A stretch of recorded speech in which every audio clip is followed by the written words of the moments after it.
शांति अपनी छत की बालकनी साफ कर रही होती है, तभी उसे अपनी पड़ोसन आशा की बालकनी से खुशबू आती है। और जैसे ही आशा बालकनी पर पौधों को पानी देने जाती है, शांति उससे कहती है, आशा बहन, आज क्या बना रही है तुम्हारी बहू? तुम्हारी बहू जब भी खाना बनाती पूरा मोहल्ला खुशबू से भर जाता है। तुम्हारे घर में बन रहे पकवान की खुशबू यहाँ तक आ रही है। क्या शांति बहन, तुम भी कैसी बातें कर रही हो? तुम्हारी बहू भी जब खाना बनाती है तो खुशबू आती है। कहाँ बहन, मेरे घर से खुशबू आती है। तुम्हें कैसे आएगी? तुम्हारी बहू तो बाहर काम करने जाती है और कभी कभी वो घर में रहती है और खाना बनाती है। वैसे तुम्हारा एक और बेटा, मैं तो कहती हूँ कि उसकी शादी तुम किसी गांव की लड़की से करवाना। वैसे मेरी बहू गांव से है, पर हमने उसे रोका नहीं काम करने के लिए। करना चाहे तो कर सकती है, पर वो खुद कहती है कि मुझे काम नहीं करना। तुम भी कोई ऐसी ही बहू लाना। और मेरी नजर में तो एक लड़की भी है मेरी बहू की ही जानकारी में। तुम कहो तो मैं बात करूँ? आशा बहन, मुझे थोड़ा टाइम दो, मैं बात करके बताती हूँ। आशा से बात करके अब शांति अपने घर में जाती है। और रात को जब शांति का पति विनोद और दोनों बेटे बहू घर आते हैं, तो शांति अपने छोटे बेटे पवन के रिश्ते की बात करती है। हमारी पड़ोसन है ना आशा? अरे वही जिसने अपने बेटे की शादी गांव की लड़की से करवाई है। वो बता रही थी उसकी जान पहचान में एक लड़की है। मुझे भी अपने पवन के लिए गांव की लड़की चाहिए जो घर में खाना बनाए, मेरे साथ रहे। आप सब तो नौकरी करने चले जाते हैं, मैं घर में अकेली बोर हो जाती हूँ। नौकरानी भी सिर्फ अपना काम करके चली जाती है। माँ जी, जिसकी शादी की बात हो रही है, एक बार उनसे पूछ तो लीजिए उन्होंने अपने लिए कोई लड़की पसंद करी है या नहीं। माँ, मेरी नजर में कोई लड़की नहीं है। आपको जो पसंद है मैं उसी से शादी करूंगा। अब तो मुझे मेरे बेटे की भी मंजूरी मिल गई है। शांति अपने पूरे परिवार के साथ शादी की बात कर ही रही होती है कि तभी मोहल्ले में सब्जी वाला आता है। आलू, पालक, धनिया, टमाटर ले लो, सब्जी वाला सब्जी ले लो। मोहल्ले में सब्जी वाला आया तो याद आया, बहू आज नौकरानी घर जल्दी चली गई थी, इसलिए खाना नहीं बना और घर में सब्जी भी नहीं है। मैं अभी बाहर से सब्जी लेकर आ जाती हूँ। नहीं माँ जी, इन ठेले वालों से सब्जी लेने की जरूरत नहीं है। आपको नहीं पता, पर ये बहुत गंदे तरीके से सब्जी रखते हैं। कभी इधर उठाकर फेंकते हैं सब्जियों को तो कभी कहीं और उनकी सब्जियां भी सड़ी गली होती हैं। मैं और पंकज मॉल जा रहे हैं, चलिए मॉल से आज सब्जी लेकर आ जाते हैं। इतना बोलकर निशा पंकज के साथ मॉल जाती है और वहाँ पैकेट वाली अच्छी सब्जियाँ लेती है। आलू हो गया, टमाटर हो गया, गोभी हो गई। एक काम करती हूँ, भिंडी भी ले लेती हूँ। जो भी लेना है जल्दी लो, रात हो रही है, खाना भी बनाना है, भूख भी लग रही है। इस तरह निशा अपने पति के साथ मॉल से महंगी और पैकेट वाली सब्जियां लेकर घर आती है और अपनी सास के साथ मिलकर खाना बनाने लगती है। बहू, सब्जी बनने वाली है पर अब तक खुशबू नहीं आई। आशा की बहू पता नहीं कैसे खाना बनाती, पूरे मोहल्ले में खुशबू आ जाती है। माँ जी, जो खाना बनाता है उसे खुशबू का पता नहीं चलता। निशा की ये बात सुनकर शांति बाहर जाती है। रसोई में खाना बन रहा है, खाने की खुशबू आ रही है क्या? शांति, फिलहाल तो हमें बहुत भूख लग रही है, हमें खाने की खुशबू नहीं, खाना चाहिए। विनोद की बातें सुनकर शांति का मुंह उतर जाता है और कुछ ही देर में पूरा परिवार एक साथ खाना खाता है। और अगले दिन शांति छत पर जब कपड़े डालने जाती है तो एक बार फिर वो अपनी पड़ोसन को देखकर उससे कहती है, आशा बहन, तुम मुझे किसी लड़की के बारे में बता रही थी ना जो गांव की रहने वाली है। मेरे बेटे को मेरी पसंद मंजूर है। तुम बस रिश्ते की बात छेड़ दो और हमें बताओ लड़की देखने के लिए हमें कब गांव जाना है। इस तरह शांति आशा से पवन के रिश्ते की बात करती है। समय गुजरता है और बहुत जल्द शांति अपने पूरे परिवार के साथ गांव जाती है और अपने बेटे पवन का रिश्ता पूजा नाम की लड़की से तय कर देती है। देखते ही देखते कुछ महीने बीत जाते हैं और पूजा पवन से शादी करके अपने ससुराल आती है और अगले ही दिन उसकी पहली रसोई होती है। और जब वो अपनी रसोई देखती है तो इलेक्ट्रॉनिक सामान, गैस सिलेंडर, मिक्सी, चिमनी देखकर परेशान हो जाती है। पूजा, क्या हुआ? तुम रसोई में आकर बस खड़ी खड़ी रसोई को ही निहार रही हो। आज तुम्हारी पहली रसोई है, खाना बनाओ। दीदी, मैं तो गांव से आई हूँ। हमारे गांव में तो आज भी लोग मिट्टी के चूल्हे पर खाना बनाते हैं, सिलबट्टे पर मसाला पीसते हैं। हमारे गांव की रसोई में इतनी फैसिलिटीज नहीं, बस जरूरत की चीज है। और यहाँ तो बहुत कुछ है। बस इतनी सी बात, घबराओ मत, मैं हूं ना, मैं तुम्हें सब सिखाऊंगी। देखो, इसे मिक्सी कहते हैं। अब सिलबट्टे पर मसाला पीसने की जरूरत नहीं है और ना ही अपने हाथों को नुकसान पहुंचाने की जरूरत है। सारा मसाला इसमें डालो और एक बार में सारे मसाले पीस दो। और ये है चूल्हा, लाइटर चलाओ गैस चालू करके। इस तरह एक एक करके निशा रसोई में रखी सारी चीज के बारे में पूजा को अच्छे से बताती है और लास्ट में कुछ पैकेट वाली सब्जी निकालती है जिसे वो सूंघते हुए बोलती है, दीदी, ये कैसी पैकेट वाली सब्जी? इसमें से तो खुशबू भी नहीं आ रही है। तुम सब्जी को बनने से पहले ही सूंघ रही हो। वो पैकेट वाली सब्जी मैं मॉल से लेकर आई हूँ। मैं जानती हूँ कितनी महंगी है और इससे ताजा सब्जी तुम्हें कहीं नहीं मिलेगी। ये ताजा सब्जी है जो कि पैकेट में रखी है। हमारे गांव में तो ताजी सब्जी की खुशबू इतनी होती है कि क्या ही बताऊं। पैकेट वाली सब्जियां देखकर पूजा को बड़ी हैरानी होती है और उसे अपने मायके के दिन याद आते हैं, जहां वो सुबह सुबह अपने पिता के साथ खेत जाती है। जहां उसके पिता खेतों में काम कर रहे होते हैं तो वहीं पर वो ताजी ताजी सब्जी तोड़कर सूंघते हुए उन्हें टोकरी में डालती है।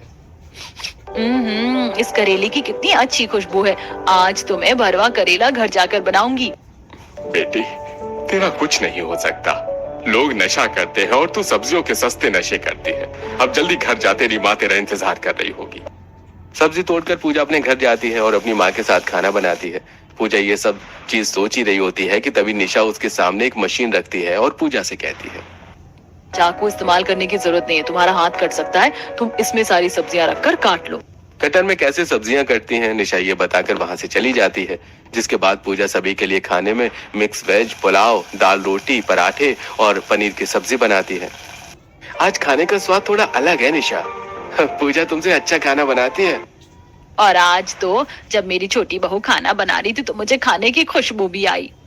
सभी खाने की तारीफ करते हैं, पर जब पूजा खाना खाती है तो उसे खाने में कोई स्वाद नहीं आता। सबको ये खाना अच्छा लग रहा है, इस खाने में तो बिल्कुल स्वाद नहीं है। ये सब कुछ उस बासी सब्जी की वजह से हुआ है जिसे दीदी मॉल की महंगी और ताजी सब्जी बता रही हैं।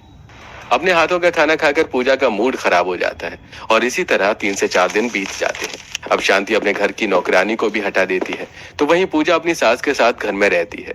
ऐसे ही एक दिन पूजा छत पर अपनी सास के साथ पौधों की सिंचाई कर रही होती है। तभी उसकी नजर आशा की बहू नेहा पर पड़ती है। नेहा दीदी कैसी हो? शादी के बाद आज दिखी हो। एक ही मोहल्ले में ससुराल है, फिर भी देखो मिलना नहीं हो पा रहा। सही कहा तूने, वो तो मैं छत पर कपड़े डालने आ गई, इसीलिए हम दोनों की मुलाकात भी हो गई। वैसे दीदी आज क्या बना रही हो? तुम्हारे घर से खाने की खुशबू तो बहुत अच्छी आ रही है। अरे आज तो मैंने वेज बिरयानी, धनिया पुदीने की चटनी बनाई है, तुम कहो तो भिजवाऊं? हाँ दीदी बिल्कुल, तुम तो जानती हो ये सब मेरा फेवरेट है। पूजा के मांगने पर नेहा नीचे आती है और थोड़ी सी बिरयानी, रायता, चटनी अपनी सास के हाथ से पूजा के घर भिजवाती है। शांति बहन, अरे ओ शांति बहन, पूजा बहू नेहा बहू ने तुम्हारे लिए खाना भिजवाया है। अच्छा तो आशा बहन तुम खाना लेकर आई हो, तभी मैं बोलूं मेरे घर में इतनी खुशबू कैसे आने लगी। वैसे मेरी बहू खाना बनाती है तो खुशबू आती है, पर पता नहीं तुम्हारे घर से ज्यादा खुशबू क्यों आती है। अब खाना देकर शांति और आशा बातें करती हैं और इसी तरह कुछ दिन बीत जाते हैं। और एक दिन जब पूजा अपनी सास के साथ बाहर पार्क टहलने जाती है तो रास्ते में उसकी मुलाकात अपनी दूर की बहन नेहा से होती है। शांति बहन तुम भी अपनी बहू के साथ पार्क जा रही हो? हाँ बहन, सोचा बहू को थोड़ा घुमा फिरा दूं। दीदी तुम तो खाना बहुत अच्छा बनाती हो और चटनी का तो स्वाद बहुत अलग था। मैं भी मिक्सी में चटनी बनाती हूँ पर ऐसा स्वाद नहीं आता। पूजा भला ऐसा स्वाद मिक्सी में बनाई चटनी में कहाँ से आएगा? मैंने तो सिलबट्टे पर चटनी बनाई है और मैं तो फ्रेश ताजी सब्जियों का इस्तेमाल करती हूँ जो भैया सुबह शाम सब्जी बेचने के लिए आते हैं। दीदी तुम्हारे पास सिलबट्टा है? मेरा भी चटनी खाने का दिल कर रहा है, एक दिन के लिए अपना सिलबट्टा दे दो। मैं तो कहती हूँ तुम मेरे लिए सिलबट्टा ला दो, मैं तुम्हें पैसे दे दूंगी। ठीक है, शाम को जब हम घर जाएंगे तो मैं तुम्हें अपना सिलबट्टा दे दूंगी और तुम मुझे पैसे दे देना। मैं अपनी सास से कह दूंगी, वो मार्केट से तुम्हारे लिए सिलबट्टा ले आएंगी। इस तरह नेहा, पूजा, शांति, आशा पार्क जाती हैं और शाम को घर आती हैं।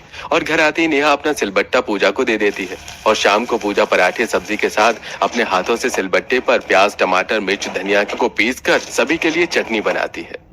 ओहो बहू, आज खाने में बनाया क्या है? खुशबू तो गजब की आ रही है। सही बोल रहे हो पापा, आज से पहले खाने की इतनी अच्छी खुशबू हमारे घर में तो कभी नहीं आई। मेरी तो भूख बढ़ गई। लो जी, खाना भी लग गया, मुझसे तो बर्दाश्त ही नहीं हो रहा है। पूजा के खाना लगाते ही सब खाने पर टूट पड़ते हैं और आज वो सभी खाने की काफी तारीफ करते हैं। सच में पूजा तुम बहुत अच्छा खाना बनाती हो। माँ जी आपका फैसला बिल्कुल सही था। अच्छा हुआ जो देवर जी की शादी गाँव की लड़की से करवा दी। कम से कम हमें इतना स्वादिष्ट खाना तो खाने को मिल रहा है, क्योंकि मुझे तो ऑफिस के कामों से छुट्टी ही नहीं मिलती है। अब सभी के खाने के बाद पूजा अपने कमरे में अपने पति से कुछ पैसे मांगती है। सुनिए जी, मेरे पास पैसे नहीं है, मुझे कुछ काम है, अगर आप कुछ पैसे दे देते तो। पूजा, ये भी कोई कहने वाली बात है? मेरे पैसों पर तुम्हारा भी हक है। इस तरह पूजा अपने पति से थोड़े से पैसे ले लेती है और अगले दिन नेहा को देती है। कुछ दिनों में आशा मार्केट से सिलबट्टा लाकर पूजा को दे देती है और अब पूजा घर वालों को सिलबट्टे की चटनी खिलाती है।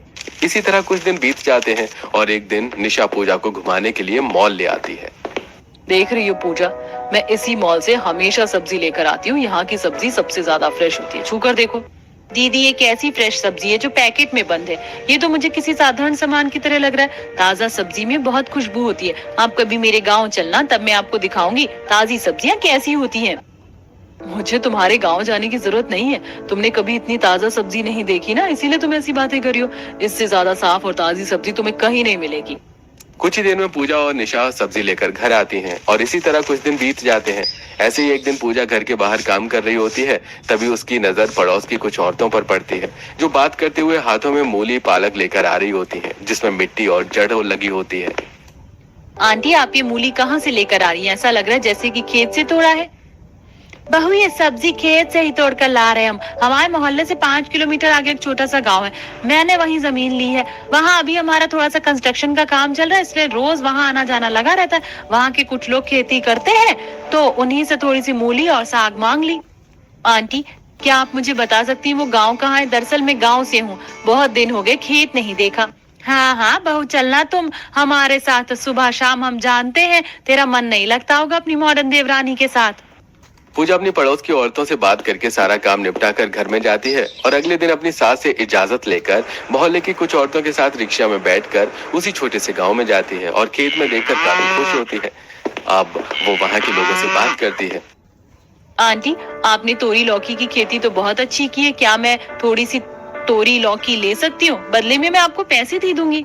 हाँ हाँ बेटा, क्यों नहीं। तुम्हारे अंकल खेत की ताजी सब्जियां बेचने के लिए शहर जाते हैं, तुम 2 पैसे कम दे देना। अब पूजा उस औरत से थोड़ी सी लौकी और तोरई लेकर घर आती है और आज ताजी सब्जी बनाती है। और जब पूजा खाना बनाती है तो आज न सिर्फ उसके घर में बल्कि मोहल्ले के घर में भी खुशबू आती है। आज पता नहीं हमारी कौन सी पड़ोसन के घर में पकवान बन रहा है, क्या खुशबू आ रही है। माँ ये खुशबू तो शांति आंटी के घर से आ रही है। अब शांति के घर से मोहल्ले के सभी घरों में खाने की खुशबू जाती है और इसी तरह 2-3 दिन बीत जाते हैं और एक दिन। शांति बहन अब तो तुम्हारे घर से भी पकवान की खुशबू आने लगी है। वैसे 2 दिन पहले क्या बनाया था तुम्हारी छोटी बहू ने? बहुत अच्छी खुशबू आ रही थी। अरे बहन मेरी बहू भी वही साधारण खाना बनाती जो तुम्हारे घर में बनता है। अपनी पड़ोसी के मुंह से ऐसी बातें सुनकर शांति काफी खुश होती है और वो घर में जाकर इस बारे में अपनी बहू को बताती है। समय गुजरता है और इसी तरह पड़ोस की कुछ औरतों के साथ रिक्शा में बैठकर पूजा खेत से ताजी सब्जी लेकर आती है और घर में बनाती है। धीरे धीरे घर वालों को भी ताजा सब्जी खाने की आदत पड़ जाती है और एक रात। निशा मैं तो पिछले हफ्ते से सब्जी लेकर ही नहीं आई और तुम और माँ जी मॉल जाती नहीं, अभी तक सब्जी खत्म नहीं हुई क्या? दीदी वो हमारी पड़ोसन है ना शोभा आंटी, उन्होंने अपने मोहल्ले से थोड़ी सी दूर पर एक छोटे से गांव में जमीन ली है। बस मैं वहीं से खेत से ताजी सब्जी लेकर आती हूँ और ये चटनी भी मैं सिलबट्टे पर बनाती हूँ, इसीलिए खाने का स्वाद इतना अच्छा है और खुशबू पूरे मोहल्ले में घूमती है। क्या तुम हमें इतना गंदा खाना खिला रही हो? अरे खेत में लोग पॉटी करने के लिए जाते हैं, तुम ऐसी सब्जी हमें कैसे खिला सकती हो? अगर किसी की तबीयत खराब हो जाती तो? कल से तुम खेत नहीं जाओगी और रोज मैं जो सब्जी लेकर आऊंगी वही बनाऊंगी, गवार कहीं की। घर वालों की ऐसी बातें सुनकर पूजा का मुंह बन जाता है और अगले दिन ऑफिस से आते हुए निशा और पंकज मॉल से सब्जी लाते हैं। कुर्सी पर बैठकर टेबल पर सब्जी रखते हैं। ये देखो मॉल की ताजी सब्जियां पैकेट में, सिर्फ आज के लिए लेकर आई हूँ, कल दोबारा लेकर आ जाऊंगी, आज तुम इसी को बना लो। मॉल की पैकेट वाली सब्जियां देखकर पूजा रसोई में खाना बनाने जाती है, पर आज खाने की बिल्कुल भी खुशबू नहीं आती। और जब पूरा परिवार खाने के लिए बैठता है, बहू आज तूने खाने में क्या बनाया? ना खाने में स्वाद है और ना ही खुशबू।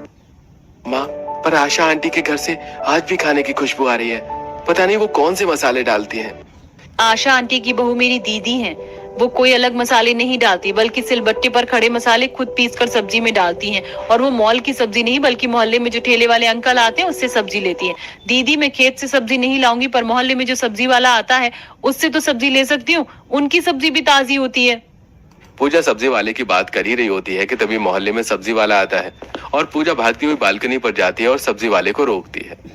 अंकल 10 मिनट रुको, मुझे सब्जी लेनी है, मैं अभी आती हूँ।